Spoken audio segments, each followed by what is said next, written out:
kan. Nah, lalu kemudian itu tadi berpolitik itu kan sebenarnya hak kolektif ya, hak kolektif masyarakat, hak kolektif anak muda, identitas budaya, hak tradisional. Ini kan bisa dipakai sebagai batu uji gitulah ya, untuk bergerak tadi subjugated insurrection itu dari situ ya, bahwa ini urusan kami, ini urusan kolektif masyarakat. Nanti kalau dibaca di sini, Ferry, saya kira itu nanti luar kepala bisa mengutakan. Ini semua yang harus dicapai, direbut. Benar tadi Akbar itu. Jangan ditunggu turun dari langit, nggak bisa. Karena ini hak aktif ya, hak asasi aktif. Jadi ini bukan pemberian negara, bukan jatah, bukan bansos, tapi ini hak kolektif harus direbut gitu ya.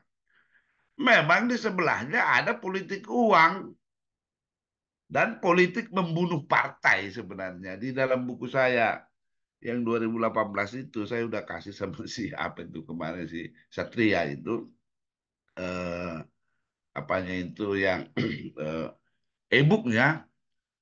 Di situ saya bikin beberapa riset yang empirik, reflektif gitu ya, bahwa partai pun bisa dibunuh sebenarnya. Mbak Bung Akbar itu, ketika Akbar masih di DPR itu, waktu itu saya riset itu, pada waktu itu sekitar 2008, 2010 gitu, cara membunuh partai itu ternyata tidak mahal waktu itu. Hanya sekitar 200 miliar. Bisa partai dibunuh dan digantikan oleh partai lain dengan cara direbut itu, setelah direbut kemudian segala kekuasaan eksekutif, kekuasaan partai beralih ke dia dengan politik uang itu. Apa yang terjadi di situ sebenarnya karena politik sudah menjadi industri politik. Itu juga di buku saya itu saya sebut ya. Itulah yang sekarang banyak diributi oligarki ya.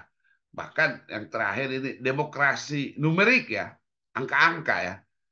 Jadi jabatan, mengkonversi jabatan sudah dikonversi menjadi imperatif kategoris teknokratik, alami, fisikawi, kimiai, numerik, administratif, rezim finansial, estetika sama lokal genius itu jadi hilang di dalamnya. Tapi numerik, angka-angka, angka-angka itu survei, persentase, kemudian jumlah suara, sehingga di situ suara profesor doktor sama saja dengan suara yang buta huruf, maaf aja yang tidak sekolah gitu ya. Ini jadi soal. Nah, lalu bagaimana menembus ini ya? Jadi di sini pilihan demokrasi atau tidak. Demokrasi ini kan pilihan ya. Ini untuk anak-anak muda harus disadari. Karena kalau salah nanti, seperti dikatakan oleh Bung Akbar tadi itu, kalau salah milih kita, kalau semua terjadi dulu gerakan itu di zamannya Akbar masih di Senayan itu, ada semacam deparpolisasi, gerakan deparpolisasi dan DDPRisasi. Tapi yang terjadi apa nanti kalau bukan demokrasi, maka alternatifnya adalah militerisme, diktator, feodalisme, atau politik ayat-ayat kitab suci. Karena di sini semua tidak perlu ini. Yang konversi tadi ini. Segala jabatan ini kalau di demokrasi ayat-ayat, tinggal baca ayat kitab suci aja. Apa katanya itu aja pakai.